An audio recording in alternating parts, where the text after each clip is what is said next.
नमस्कार, जनता की पुकार में आपका स्वागत है। यूजीसी नेट परीक्षा को लेकर एक बार फिर छात्रों का गुस्सा सामने आया है। यूथ कांग्रेस ने एनटीए की कार्यप्रणाली पर गंभीर सवाल उठाते हुए सीधे प्रधानमंत्री नरेंद्र मोदी से जवाब मांगा है। नई दिल्ली में भारतीय युवा कांग्रेस ने यूजीसी नेट के 3 विषयों की दोबारा परीक्षा कराने के एनडीए के फैसले को लेकर केंद्र सरकार पर निशाना साधा। यूथ कांग्रेस अध्यक्ष उदय भानुची व डॉक्टर चैनिका उनियाल ने एनटीए की कार्यप्रणाली पर सवाल उठाते हुए परीक्षा व्यवस्था पर श्वेत पत्र जारी करने की मांग की। यूथ कांग्रेस का आरोप है कि परीक्षा में हुई गड़बड़ियों से छात्रों का भविष्य प्रभावित हो रहा है। संगठन ने कहा कि एनटीए को परीक्षा की गलतियां का पता करीब 2 महीने बाद चला, जिसके बाद 3 विषयों की परीक्षा दोबारा कराने का फैसला लिया गया। साथ ही ग्रामीण और दूरदराज क्षेत्रों से आने वाले अभ्यर्थियों के यात्रा और ठहरने को खर्च सरकार द्वारा वहन करने की मांग की गई। यूथ कांग्रेस ने एनटीए की स्थापना के बाद रद्द या स्थगित हुई 15 प्रमुख परीक्षाओं पर विस्तृत श्वेत पत्र और तत्काल सरकारी ऑडिट की भी मांग रखी। धन्यवाद सभी मीडिया के साथियों का बहुत बहुत धन्यवाद, आप यहाँ समय निकाल के आए। मेरे साथ डॉक्टर चैनिका उनियाल जी हैं जो आज इस प्रेस कॉन्फ्रेंस में मेरे साथ अपनी बात रखेंगे। साथियों, कल नरेंद्र मोदी जी ने कुछ कहा था, जबकि सच्चाई ये है कि आज सरकार को या देश को जो पेपर लीक नक्सल है उसको पकड़ने की, उसको ख़त्म करने की ज़रूरत है। पर मोदी जी दिमागी नक्सल जैसी कोई चीज़ को जानते हैं या समझते हैं, उसके पीछे पड़े हैं। जबकि इससे उल्टा जो पेपर नक्सल है उसको ख़त्म करना चाहिए अगर देश के बारे में मोदी जी कुछ समझते हैं या सोचते हैं। 2 महीनों बाद एनटीए को अपनी गलती का रियलाइज होता है कि उन्होंने गलती की और 3 पेपर्स में इतनी मिस्टेक थी कि वो पेपर फिर से करवाने पड़ेंगे, ये एनटीए ने बताया है।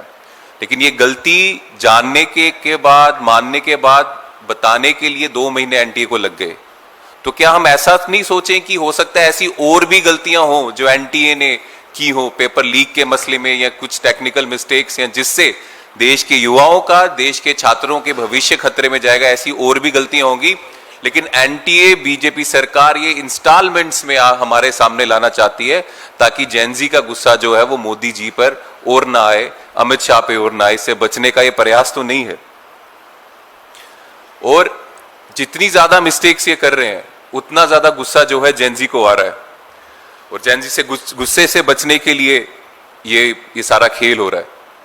बहुत कुछ हुआ, जंतर मंतर में प्रोटेस्ट हुए, पूरे देश में प्रोटेस्ट हुए, और धर्मेंद्र प्रधान का इस्तीफा हो गया।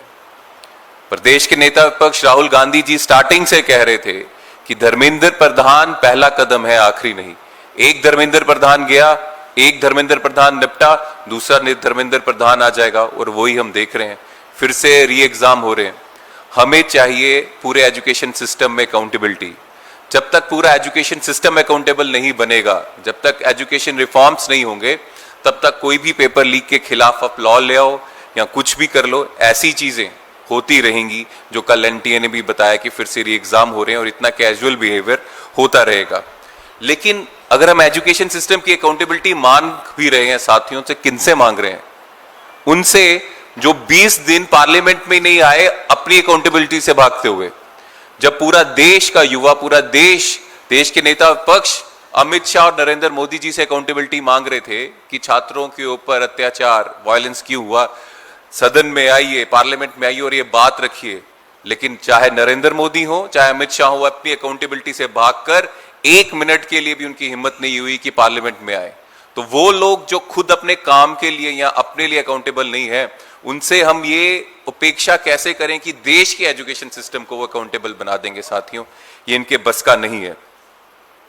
और फिर से एग्जाम, चाहे पेपर लीक हो, चाहे इस तरह से अगर ये एग्जाम सेट करने में गलतियां करेंगे, उसके बाद जब री एग्जाम होगा तो हर एक स्टूडेंट को वही स्ट्रेस से गुजरना पड़ेगा जो पेपर लीक के बाद फिर से एग्जाम के बाद स्ट्रेस होता है। तो ये जो अपराध है, ये पेपर लीक से कम अपराध नहीं है, क्योंकि पेपर लीक के बाद भी उस छात्र को, स्टूडेंट को फिर से एग्जाम देना पड़ता है। और अब ये जो इनकी गलतियां हैं, बीजेपी सरकार की, एनटीए की गलतियां, इनकी गलतियों के बाद भी छात्र को फिर से एग्जाम देना है, फिर से उसी स्ट्रेस से गुजरना है, जो एक बहुत बड़ा अपराध है, मैं मानता हूं। तो इतना ऐसी गलतियां बार बार क्यों हो रही हैं? ध्यान कहां है मोदी जी का? एक तरफ मोदी जी का एक चीज में कोई गलती नहीं होता, चाहे मध्य प्रदेश के जंगल हो, छत्तीसगढ़ के जंगल हो, अंडमान निकोबार के जंगल हो, जो शेड्यूल 6 एरिया है, वहां पर हजारों पेड़ कट जाएंगे, चाहे अडानी जी के कैसीनोज बने, होटल्स बने, लेकिन वहां जमीनें देने में कोई गलती नहीं है। भागलपुर में, जो मैंने पहले भी कहा था, भागलपुर में हजारों एकड़ जमीन 1 रुपया पर एकड़ से मोदी जी अडानी को दे रहे हैं। यहां पे कोई गलती नहीं हो रही। देश को, देश की जमीन को अडानी को जब देना होता है, मोदी जी की परफॉर्मेंस परफेक्ट है, 100% मार्क्स हैं, लेकिन छात्रों के लिए क्यों नहीं है? तो मैं फिर से वो डिमांड रिपीट कर रहा हूं, जिस तरह से अडानी को 1 रुपए प्रति एकड़ जमीनें दी जा रही हैं, उसी तरह छात्रों को भी 1 रुपए में सारे एग्जाम्स देने चाहिए। अगर 1 रुपए की जमीन, हजारों करोड़ रुपए की जमीन अगर 1 रुपए की अडानी को मिल सकती है, तो वो छात्र जो हर एक एग्जाम के लिए 700, 800, 1200 रुपए का एग्जामिनेशन फॉर्म या एंट्रेंस का फॉर्म, एप्लीकेशन फॉर्म भरते हैं, उसका वैल्यू सिर्फ मात्र 1 रुपया होना चाहिए, और उस 1 रुपए फीस भरकर वो सारे एग्जाम दे सकते हैं। तो अगर अडानी के लिए हो सकता है, तो देश के छात्रों के लिए भी होना चाहिए। इंटरेस्ट की बात है, मोदी जी का ध्यान कहाँ है, उसकी बात है। ये जो बात है अभी उदय भानु जी ने हमारे सामने रखी, मैं ये कहना चाहती हूँ कि अभी इतना बड़ा जंतर मंतर में आंदोलन हुआ और उस आंदोलन में देश भर के युवाओं ने भाग लिया। संसद में शिक्षा और एनटीए के सुधार को लेकर के चर्चा हुई। ये सारे आश्वासन, सरकार ने इतने बड़े बड़े आश्वासन दिए, उन सारे आश्वासनों के बावजूद भी ऐसा लगता है कि भाजपा सरकार और प्रधानमंत्री जी छात्रों की आंखों में धूल झोंकने के अलावा और कोई काम नहीं कर रहे हैं। अब सोचिए, कल खुद एनटीए प्रेस रिलीज करके स्वयं स्वीकारता है कि उनसे कोई मामूली गलतियां नहीं हुई हैं। उनसे गलतियां किस प्रकार की हुई हैं? विद्वानों के नाम गलत, उनकी स्पेलिंग गलत है, किताबों के शीर्षक गलत है, आपके उच्चारण में गलतियां हैं, लिंग में गलतियां हैं, वचन में गलतियां हैं, व्याकरण की गलतियां हैं, ये सारी गलतियां हैं और ये खुद एनटीए स्वीकार कर रहा है। और ये गलतियां किसी कक्षा में लिए जाने वाले प्रश्न पत्र पे नहीं हुई है कि कोई क्लास टेस्ट हो रहा है और उसमें प्रश्न पत्र के अंदर जो है गलतियां आ गई हो, हालांकि उसमें भी नहीं होनी चाहिए। ये गलतियां उस एग्जाम में हो रही है जिस एग्जाम से एक छात्र को एलिजिबिलिटी मिलती है कि वो आगे जाके पीएचडी करेगा और हायर एजुकेशन के अंदर एक अध्यापक की, एक शिक्षक की भूमिका निभाएगा। उस एग्जाम के अंदर आप इतनी भारी भरकम गलतियां कर रहे हैं। और आप ये सोचिए कि सीधा सवाल तो ये होना चाहिए कि जो एनटीए की गलती है उसकी सजा जो है वो छात्र क्यों भुगते हैं? अब आप 3 एग्जाम दोबारा करवाएंगे, 2.5 से 3 महीने, 2 महीने, 2.5 महीने, 3 महीने का समय गुजरेगा और ये समय कोई कैलेंडर में गुजरने वाला समय नहीं है। ये समय किसी छात्र के लिए जेआरएफ की अपॉर्चुनिटी हो सकता है, किसी छात्र के लिए ये समय एक पीएचडी में डेडलाइन हो सकता है, किसी छात्र के लिए यही समय जो है एक असिस्टेंट प्रोफेसर के रूप में कहीं पढ़ाने के लिए एक रोजगार की अपॉर्चुनिटी हो सकता है। इस समय की कीमत को कौन चुकाएगा? एनटीए चुकाएगा, सरकार चुकाएगा, कौन चुकाएगा? और आप ये देखिए कि ये जो प्रश्न पत्र की गलतियां हैं, इस पे भी सवाल होना चाहिए। सवाल ये उठता है कि ये जो क्वेश्चन पेपर थे उनके सेटर्स कौन थे, उसकी स्क्रूटनी किसने की, जो मॉडरेशन है वो किस स्तर पे हुआ, और जो ट्रांसलेशन है उसको वेरीफाई किसने किया, अब फाइनल अप्रूवल किसने दिया? ये सारे सवाल होने चाहिए। और इतने सारे मापदंडों पे गुजरने के बाद अगर ऐसी गंभीर गलतियां किसी इतने महत्वपूर्ण प्रश्न पत्र में होती है तो सवाल यह भी उठता है कि क्या इसको सिर्फ एक मानवीय भूल कह करके छोड़ देना काफी होगा, या ये मान लिया जाए कि पूरी एग्जामिनेशन गवर्नेंस सिस्टम जो है वो विफल हो चुका है? इस बात पे भी सरकार को जवाब देना चाहिए। और दुर्भाग्यपूर्ण बात यह कि एनटीए पे ये कोई पहला सवाल नहीं है कि पहली बार कोई एग्जाम कैंसिल हो गया या कोई गड़बड़ हो गई। ऐसे तमाम सवाल पिछले दिनों, कई सालों से उभरते आ रहे हैं और खुद सरकार ने यह माना है कि अपने स्थापना से अब तक 2024 तक 15 बड़ी परीक्षाएं जो है एनटीए ने कैंसिल की है। ये सरकार का आंकड़ा है, ये प्राइवेट आंकड़ा तो भूल जाइए, ये सरकार का आंकड़ा है। और आप ये देखिए, और आंकड़े जो आप देखेंगे वो बड़े ही चौंकाने वाले आंकड़े हैं। 2023 जो कि एनटीए का सबसे प्राइम टाइम मान लीजिए आप उसको, जिसमें उन्होंने 66 परीक्षाएं आयोजित की और 1.33 करोड़ विद्यार्थियों ने उसमें जो है पंजीकरण किया।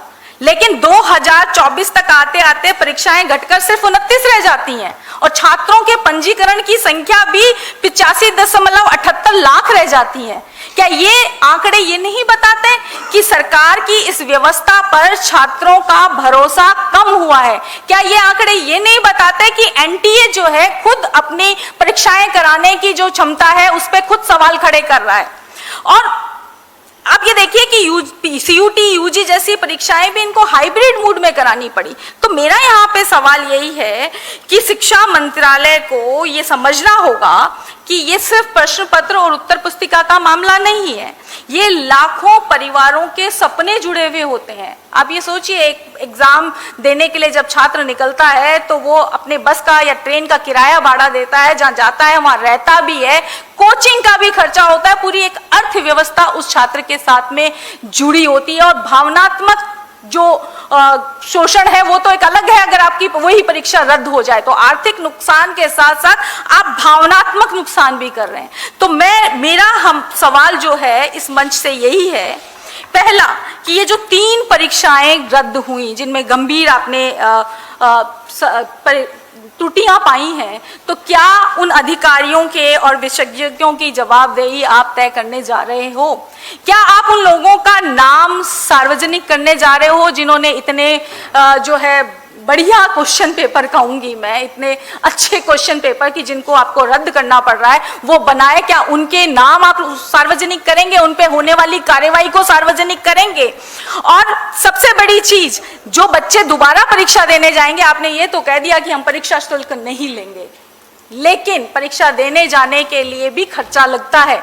हर बच्चा शहर में नहीं रह रहा होता जहाँ पे सेंटर होता है, गांव देहात से भी सेंटर पे जाके एग्जाम देते हैं बच्चे, तो उनका जो आने जाने का खर्चा है उसका कोई हर्जाना सरकार इनको देने वाली है?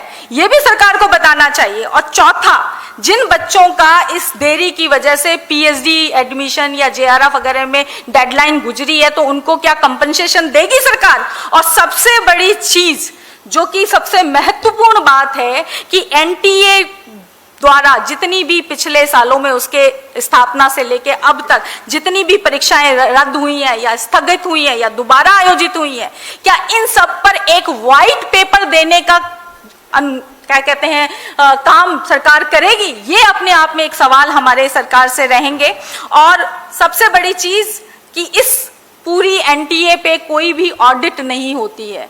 इतनी बड़ी एनटीए जो कि ये दावा करती है कि उनको जो है अपने फायदे का दावा करती है, 400 समथिंग करोड़ फायदा उनको हुआ, तो उसके ऊपर ऑडिट लगाने का काम सरकार कब करेगी? इस बात का जवाब भी सरकार को देना चाहिए। और आखिर में मेरा सवाल माननीय प्रधानमंत्री जी से है, और वो ये है कि लाल किले के ऊपर चढ़ गए युवाओं को नसीहत देना बहुत आसान काम है, लेकिन जब आपकी इस व्यवस्था से युवाओं का भविष्य प्रभावित हो रहा हो तो उस पे जवाबदेही की बात करना आपकी जिम्मेदारी बनती है। युवा जो है किसी प्रयोगशाला के चूहे नहीं है कि आप हर बार एक नई व्यवस्था ला करके उन पे प्रयोग करना शुरू कर दें। आपको उनके सवालों का जवाब देना होगा, क्योंकि हर लोकतांत्रिक सरकार का ये दायित्व बनता है कि वो अपने नागरिकों द्वारा उठे हुए सवालों का जवाब दे। धन्यवाद। अगर आपने हमारा अभी तक चैनल सब्सक्राइब नहीं किया है तो कृपया चैनल सब्सक्राइब कर लें, लाइक करें, शेयर करें, कमेंट करें। तो मिलते हैं फिर किसी और खबरों के साथ। नमस्कार।